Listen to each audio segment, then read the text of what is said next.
Everybody gotta wake up and take a stand. Well, I believe there can be a better way. Oh, I believe we gotta stand up and say, oh, I believe starting today we gotta wake up and take a stand. Well, I believe there can be a better way. Oh, I believe we gotta stand up and say, oh, I believe starting today we gotta wake up and take a stand. Do you hear me? Gotta wake up and take a stand.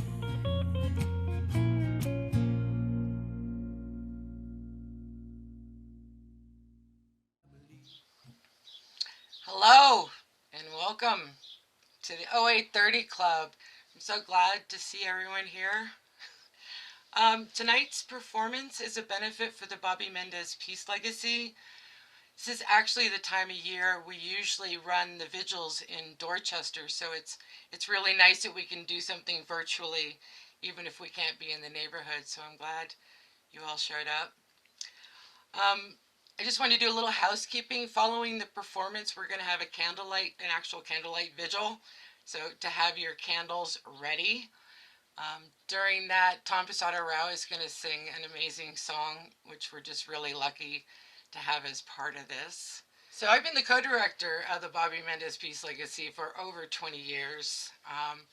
Our director, Mendes, is here, and she'll actually talk after we do our candle lighting. I met Izauda in 1999 when I was doing a community art project called Touchable Stories in Dorchester. It's a really large Cape Verdean community, and for those of you who might not be familiar with Cape Verdeans, as I wasn't when I started, Cape Verde is a series of 10 islands off of the west coast of Africa. It was a Portuguese colony up until 1975. It was also where they held slaves before they were shipped off to the United States. For the most part, it was their main destination. And what's really exciting also about tonight is that Cape Verde has a really, really rich tradition of poetry and music. So it's a really good fit for this evening, a really good fit. So in 99, when I was doing this project, I got Izauda to tell her story. When I met her, she was overwhelmed with grief. She had lost her eldest son, Bobby, who we named the program after, and no one was listening to her. She really couldn't get anyone to hear her grief. And so I recorded her story. It was an important one. But it was the one time when I've been doing these kinds of projects where I was actually really nervous about taking on street violence because I didn't know anything about it. And I think my biggest worry is that I was just going to screw up. You know, I was going to do something wrong because I had no footing in it at all. But I think at some point I just took a leap of faith and I listened to her and I recorded the story. And it was a really important message to put out there. So I'm really glad that I got over that apprehension that I had. In 2006, Izauda by that point had lost 4 more nephews. She also lost her youngest son, Matthew, in a drive-by. And it's when we really started doing these vigils every year, annually, to remember him. We also started scholarships for kids so that they could go to college or they could take apprenticeships or buy gear for a sound studio, you know, anything that would move their lives forward. And Izauda and I both get this question, you know, you've been doing this for over 20 years, like how do you keep doing it? And at least for me, I mean, the violence hasn't stopped and the police are still an issue. It's still an important thing to do. And after all this time, I really believe that we have saved hundreds, if not thousands, of kids in this neighborhood. And that wouldn't have happened without the message of peace that Izauda was so forcefully putting out there. So, it is my pleasure at this point to be able to introduce some incredible poets, the trio of poets, Reggie Gibson, Jenna Kirkpatrick, and my husband, Tim Mason. They will be performing for you tonight. Poetic heroes and saints in this poem called Life. Thank you. Thank you, Shannon. And thanks to all of you who are out there for this very, very important occasion. Poetic heroes and saints in this poem called Life. When I think of heroes and saints, I think of those who have caused us to engage with life more intensely and intently. Those who have challenged and guided us to a more profound consideration of who we are and could be. Years of living with poetry have shown me that every life is a poem, a composition where more often than we would like, there is no plot, no set rules. Often we like the idea of life being a sonnet, a fixed form of poetry that is certain and scripted. But living is as unpredictable and irregular as the lines of free verse. And many times, you must abandon the original idea and get out of the poem's way. Often, you believe you are writing a poem about one thing, and then you get the feeling that it's actually about something totally different. And so we must, in the words of the jazz-inspired poets of the Beat generation, learn to compose on our feet. Meaning, we must create it as we perform it. And this means opening to the surprise and the knives.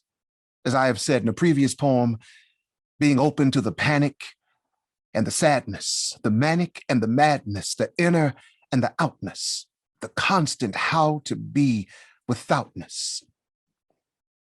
The Italian film Il Postino is a fictional account of a young man named Mario who encounters the great Chilean poet Pablo Neruda. Neruda becomes for Mario a poetic hero and saint who inspires him into a deeper sense of being. He does so by explaining to Mario the concept of metafore, metaphor. He explains that metaphor is a way of speaking about one thing through the voice of another thing. That metaphor is an event in which one thing is made symbolic of something else. At this point, Mario has an epiphany, and he asks, then is it that the whole world is a metaphor for something else? I am grateful that the filmmakers never had the characters of the film hazard a guess or a response to that question. For had they done so, there might have been a sense of finality, a closure to the question. The question was left open. And as a result, I was left open to the question, and it began turning and turning in the widening gyre of my mind. Is it that the whole world is a metaphor for something else? Is life symbolic of something else? Is my life a symbol of something? What speaks through my life? What does my life speak through? These are huge existential probings. And it is, I believe, because of questions like these that we all turn to things artistic and religious.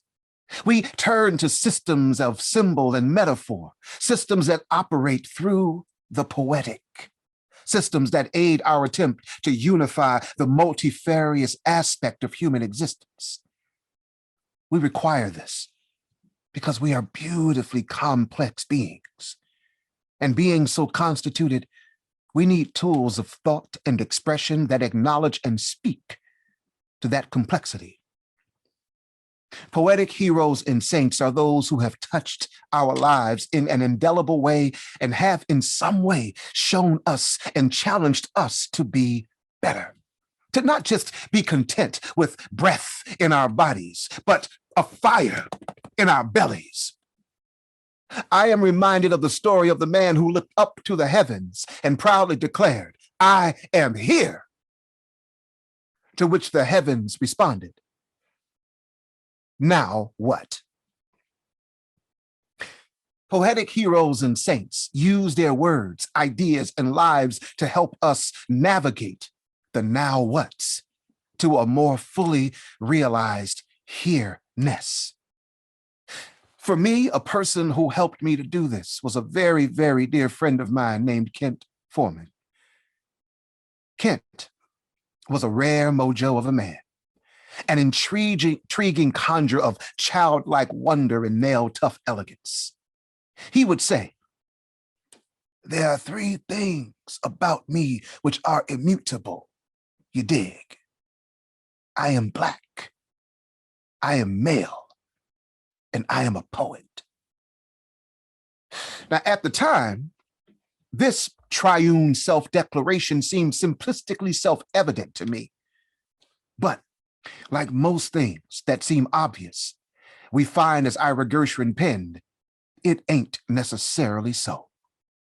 For Kent's declarations were arrived at by years of his intense self-inquiry and other people who led him to that space of self-inquiry. And this led me to questioning who I was. What does it mean to be black, to be male, to be a poet? The only definitions I had were received definitions. They were handed down to me through history, a history shaped by patriarchy, politics, dehumanizing economics, and considerable gaps in education and an impaired ability to self-critique. I eventually asked Kent, how does one reconcile being black male poet? Does black male poet have to be a noun? Could it be a verb? Could it be a way of living? I honestly cannot recall if Kent ever answered me. What I do remember is that his life was an example of an attempt to do that, to live out what he had found to be his truth. I remember his life saying to me, "Find out." One night while me and Kent talked, he read me a poem he'd written a year or so before I was born, but said it had taken on new meaning since him and I had become friends. It is called From Jonathan to David. For those who are unfamiliar with the characters, Jonathan is the son of King Saul of Israel, and David at this point is a boy and not yet made king. This fictional poem is written as an exchange between them on the night before David is to fight Goliath. Oh, baby, look. This life ain't no legend, David. Underdogs get buried under every day.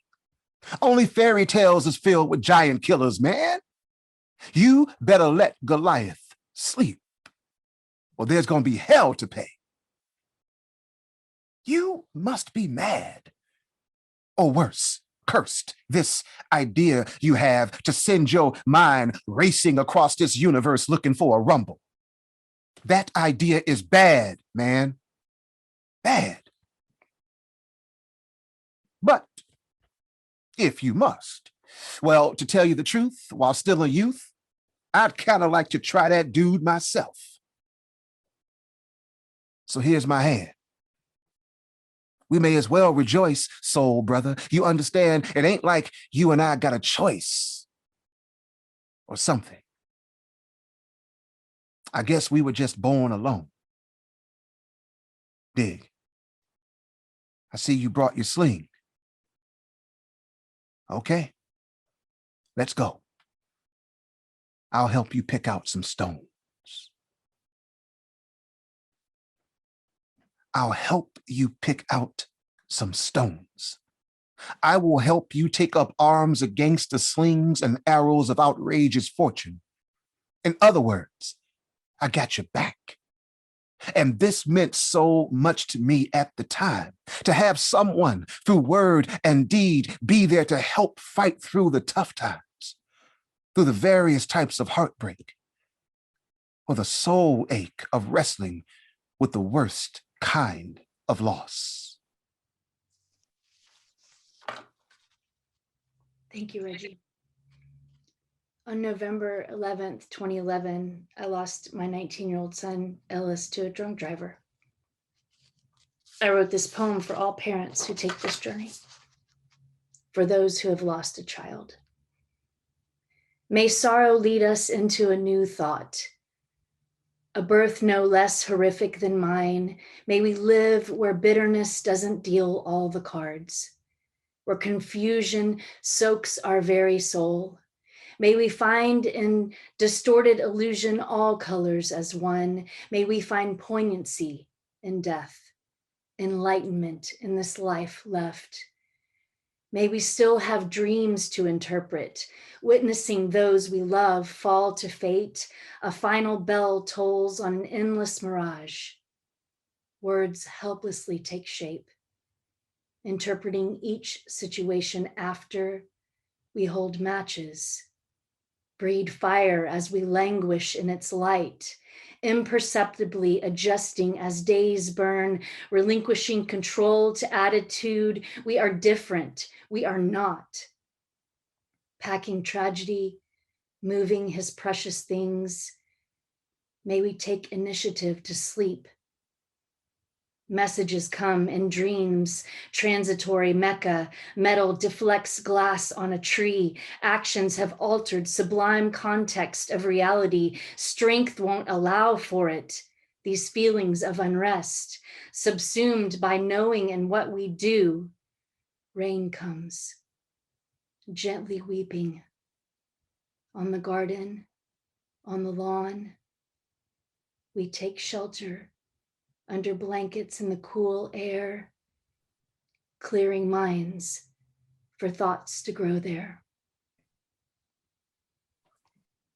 Yes, sometimes rain will come gently weeping, and this weeping can clear the mind, even momentarily, to allow something new to grow.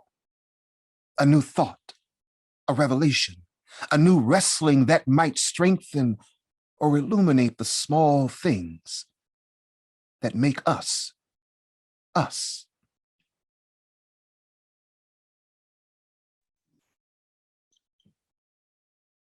Being a parent is the deepest, most challenging undertaking I have experienced.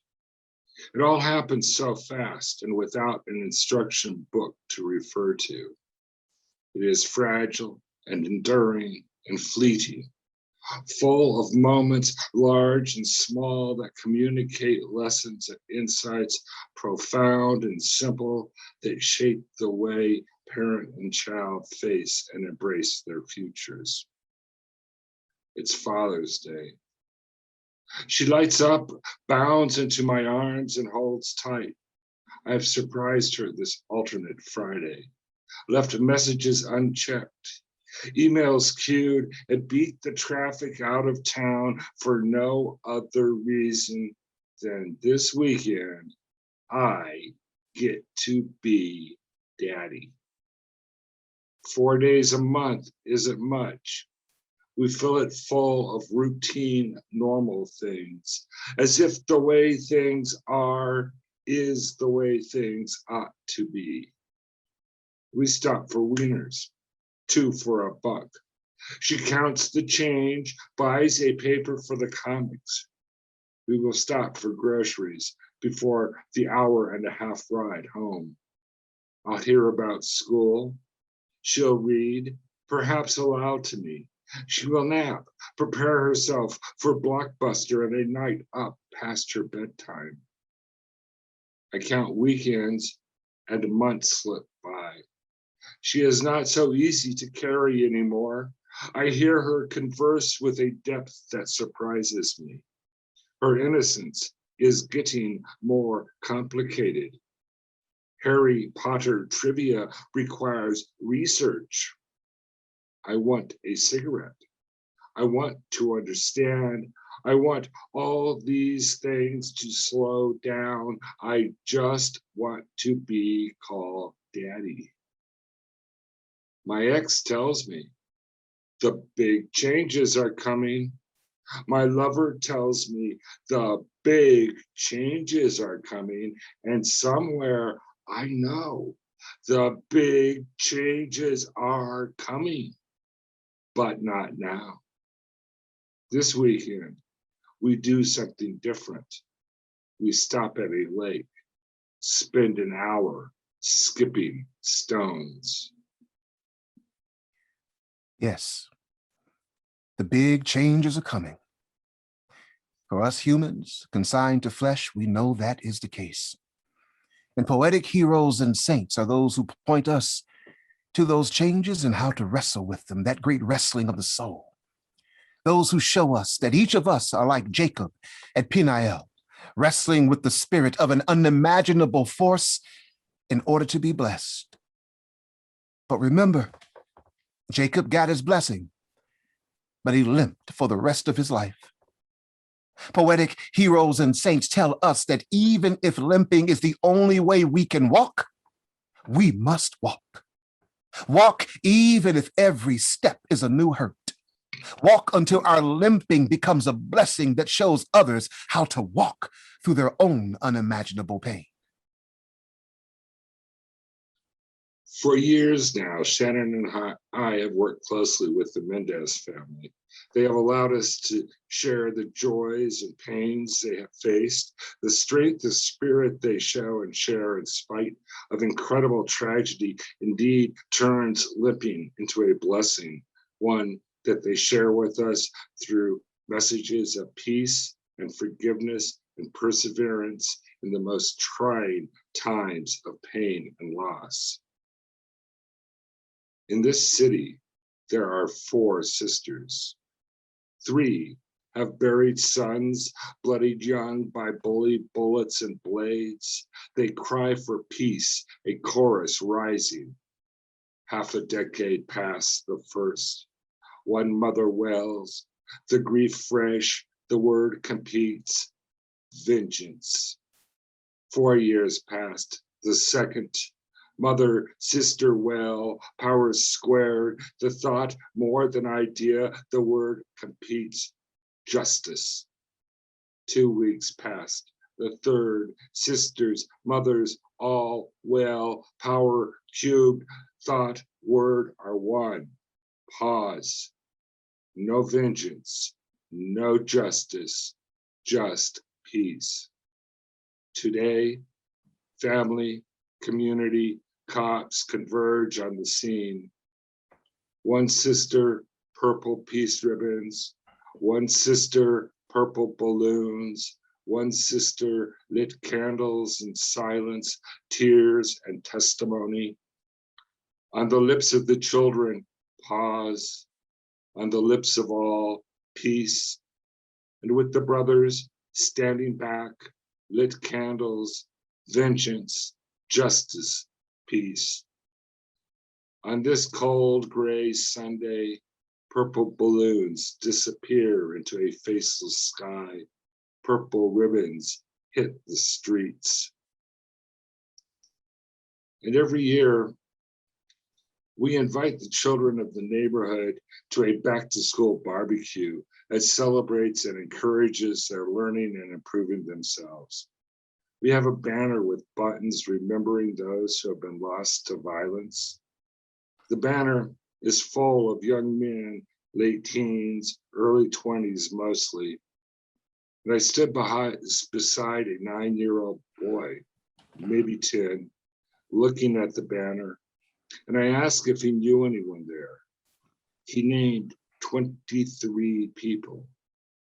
And I realized this child was likely middle-aged, that he expected to join his family there, that this was his normal. This is what we are working to change. In the contemplation of the story of Asara Mendes and her sisters, we are reminded of the need to forgive and keep living. Not to forget those who have passed from this land of flesh, but to remember and honor them in how we live our lives, to make our lives a metaphor for honoring their lives, something through which their lives can continue to sing. And the only way I know to do this is to strive to live and love more deeply. And to do so, to live and love more deeply, opens us to the hurt and pain and tears that are coming for us all.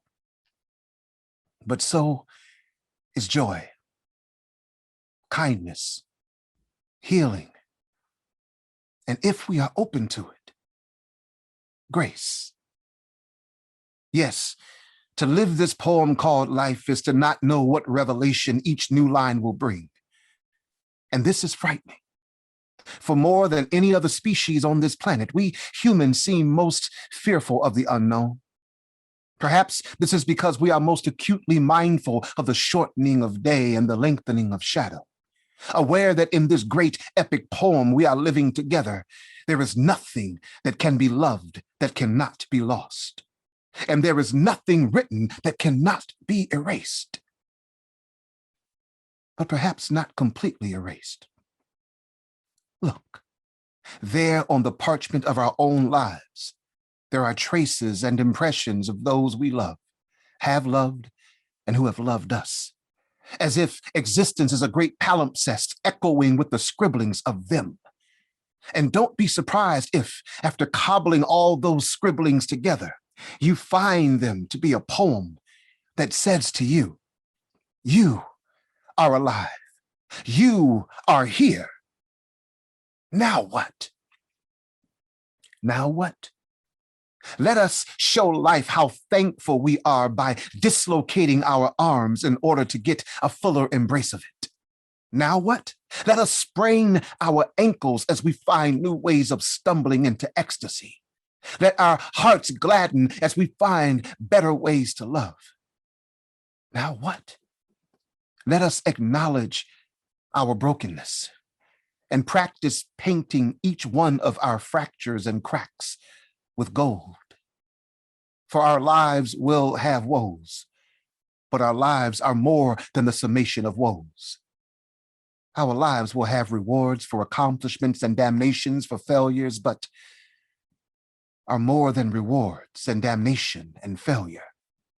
When we love deeply and fully, when we brother, sister, human, hero, saint, and God with one another, our lives are poems, distillations of meaning where we see we are brief instances of the cosmos awakened to its own imaginative possibilities. We breathe, and each breath is a celebration of the immaculate implausibility that is existence. How unlikely we are. This human thing, this upright walking collection of uppity elements. Each of our lives is a poem, a verse written from stardust.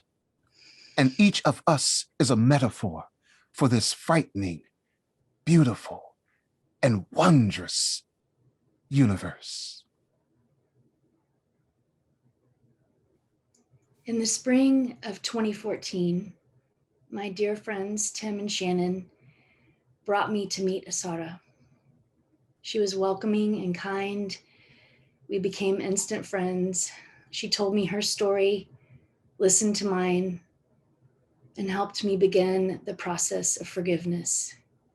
She helped me to see that the burden of judgment was not mine to carry. My journey involved helping others. She helped me release my guilt. She is a shining example of how one person who has been affected by such tragedy can still have the courage to share their love and light with others. And I wrote this poem in honor of her.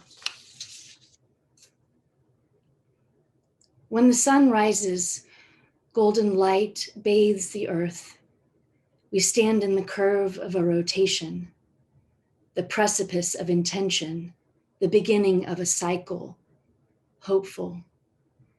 We walk to the edge and glimpse our reflection mirrored in the water. We become solitary light and focus. This day, we have much to do. As the light refracts, we see all as one. There is no need to define that which keeps repeating. Sunrise becomes the day, the path we walk. Who leads the way? Our heroes and our saints pray for grace. Can we change? Can we release ourselves from the entanglements of judgment and shine? When is the time? Her faith reminded me of my childhood heart. I was freed from equally judging the murder of my child, the entire world for not paying attention, God for allowing this to happen, and mostly myself. What do we need to define? What keeps repeating? Are we searching daily for truth and harmony? Our own reflections achieved in unity? Can we be spiritual and defiant? We see tables turned in our Father's house. We see tables turned when the weighted scales of justice decide the difference between mistakes and murder, between prejudice and policy. Can we admit our weakness and grow? Do we have to remove the masks from our eyes to see hope, to feel love, to tell the difference between a hug and the cold barrel of a gun? When my children were small, they asked so many questions, figuring out what they needed to define, wondering why some things kept repeating. Mommy, why do they kill all the good people? They killed Jesus. They killed John Lennon, Martin Luther King, and Gandhi. When your child dies, people say there are no words. When is the time to define harmony versus conflict? When do we speak out against suffering? When do we take a moral and ethical stance? When does change occur? The curve ends at sunset, when the sky is painted crimson to gold. Our reflections, broken and bruised, are filled and made whole. We become every bit of the constellations, with solitary light as our focus. It is now. Now is when we become better than we were, under the glowing light of 1,000 myths, refracting impressions, completely forgiving, energetically and spiritually, in speech and action, a living example. The time is now. The words defiantly declare what we need to define, what keeps repeating. These 7 principles of life: hope, faith, love, unity, justice, and having the courage to forgive. Please listen to the words of Matthew Mendes, courage.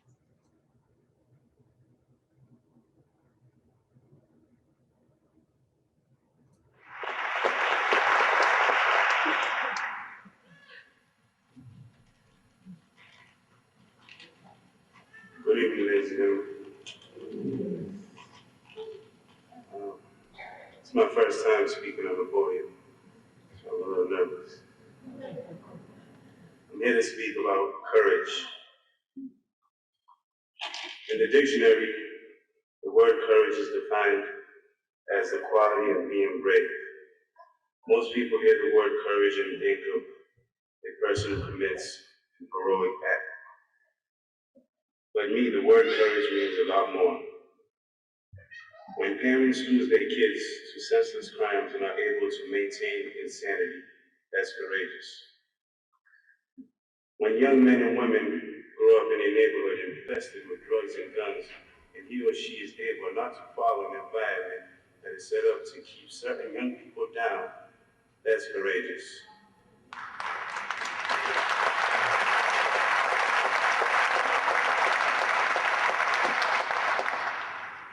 When a young boy loses plenty of family and friends to street violence, and he is able to avoid revenge, he maintains insanity and continues to pray and keep faith that there is a better life someday, someway, someplace. That's courageous.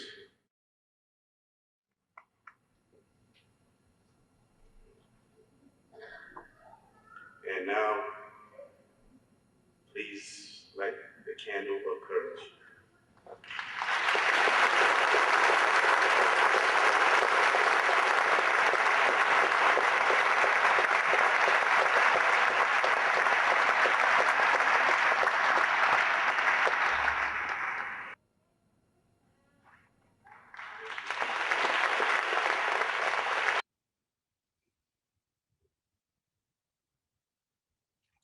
Now we will dim the lights and let us light our candles of courage for those we've lost and those poetic heroes and saints who share their light to guide the way.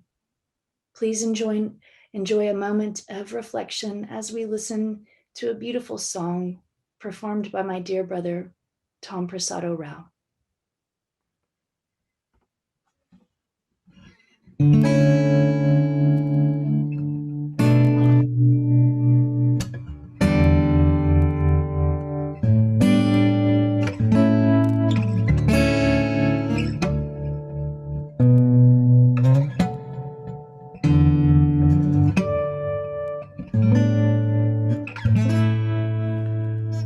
Mother, mother, there's too many of you crying.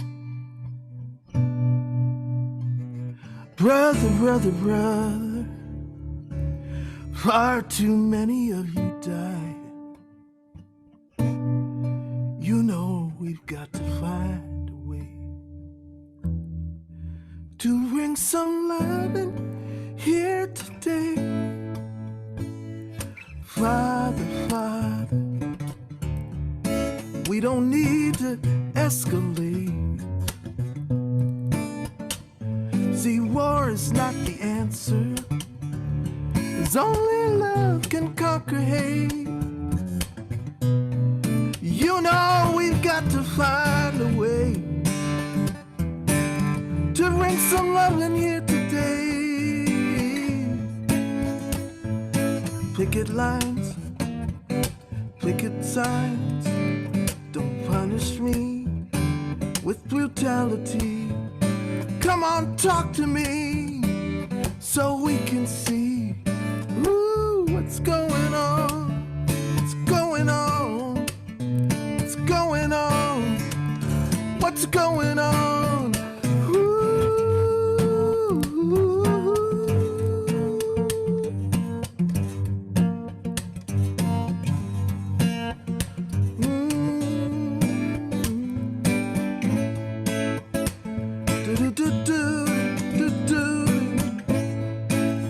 Oh, Father, Father, everybody thinks we're wrong, but who are they to judge us just because our hair is long? You know we've got to find a way to bring some understanding here today. Ooh, picket lines, picket signs, don't punish me with brutality. Come on, talk to me so we can see what's going on, what's going on, what's going on, what's going on. Ooh.